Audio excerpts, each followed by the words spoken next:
Hey, listen, I got to ask you because it's kind of funny now, I guess. Yep. When you Yep. got when you got arrested, Yes. because then you came on set and Jensen had you in shackles walking on set. They were going to get jumpsuits, orange jumpsuits for the whole crew, but they Yes. couldn't get them in time. Yes. Look, I've always known you're like, you're one of those guys. You always have someone's back. You always have, you're a boy. Yeah. You have fun. You get a huge heart. You're loving. But someone pisses you off, or you get a little rowdy, right? Sure. Sure. So what Yeah. happened? I don't even know what happened.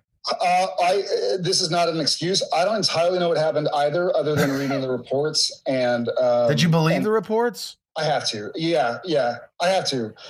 Long story short, the cliff notes are we were filming in Vancouver, and we flew. I think we filmed till like 5 or 6 a.m. and flew to Austin, and we had a double date that night. Jen and I had a double date with our buddies Walker and Sandy.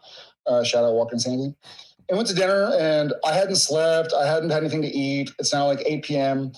And we had a friend who had opened up a bar, and it was the weekend before Halloween. So it's like when everybody gets dressed up. And so we went to a buddy's. So we had dinner, and we all split a bottle of wine, had a cocktail. At this point in time, I haven't eaten, I haven't slept, and I think I was a little bit more affected than I maybe wanted to admit. And so we walked down the block and went to a buddy who had opened up a new bar. And I own a few bars in Austin, and the community of bar owners is kind of small. You see each other and like, hey, welcome. Like, how do you like my new place? And we had gone, and we get there, and the owner is like, hey, welcome. How do you like it? And there were a couple bachelorette parties, and they were fans of the show. And they're like, let's buy you a drink and this and that. And I think I had too much to drink and too little to eat and sleep. And I legitimately don't recall what happened other than what I've seen in the video. But I think what happened, having seen in the video, I think what happened is I just was blacked out, didn't know what was going on. And I think I saw me get pulled down by my hair in the video. And then I thought I was in a fight. Jensen and I got jumped season 1 outside of I remember that Brown on Richards. And I think my head must have, I haven't had a drink since. I was sort of like, okay, I'm going to go ahead and put this away because that is not who I am. Anybody who knows me knows that's the absolute opposite. If somebody's going to hurt my child, obviously I'm going to protect them. I don't know what happened that night. Well, it's not like you get in fights every month. This is like, 2 in 20 years. No. This is not like, it was very humbling. I guess I never really talked about it.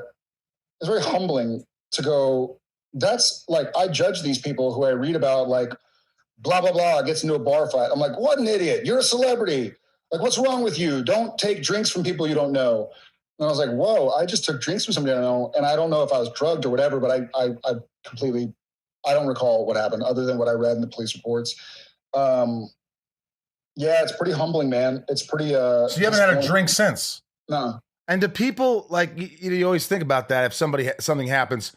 I mean, I'm sure people will probably come after you for money, right? You would think. So here's a worse part of the story is I knew the guys. It was my bar. I knew them, and so luckily they were like, okay, I don't know what the fuck just happened, but that's not Jared. We know him well enough to know that, like, maybe he was drugged or something. And so I talked with them, and thank God they were like, hey man, like, that was really messed up, but we know that's not you. We've known you for plenty long. We've known friends of you. We've known people who just randomly ran into you in the street. You were really kind to. So we know that's nothing to do with who you are as a human being. And, we're good. So I guess that's a blessing. Yeah. So it happened at your bar.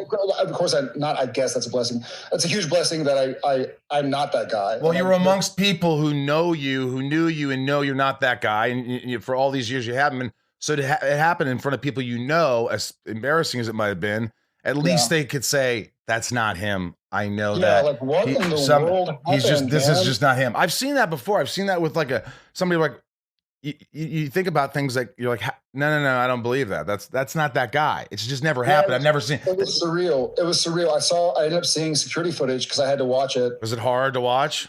Yeah, really hard to watch because you're watching it and you're like, that's me. And you don't see what you're doing. And that's why I was like, I'm never going there again. I'm never risking going there again. And I don't do drugs. I obviously enjoyed wine and stuff like that, but I was like, I've never been to a point where, you're literally seeing yourself on a screen. You know, obviously if you're acting and you see an episode of Gilmore Girls Supernatural, you're like, oh yeah, I remember memorizing those lines. I remember blocking. But you see yourself at 1 a.m. or whatever outside of a bar on a security footage. You're like, no, that doesn't, it's almost like Twilight Zone. Well, you had to be drugged.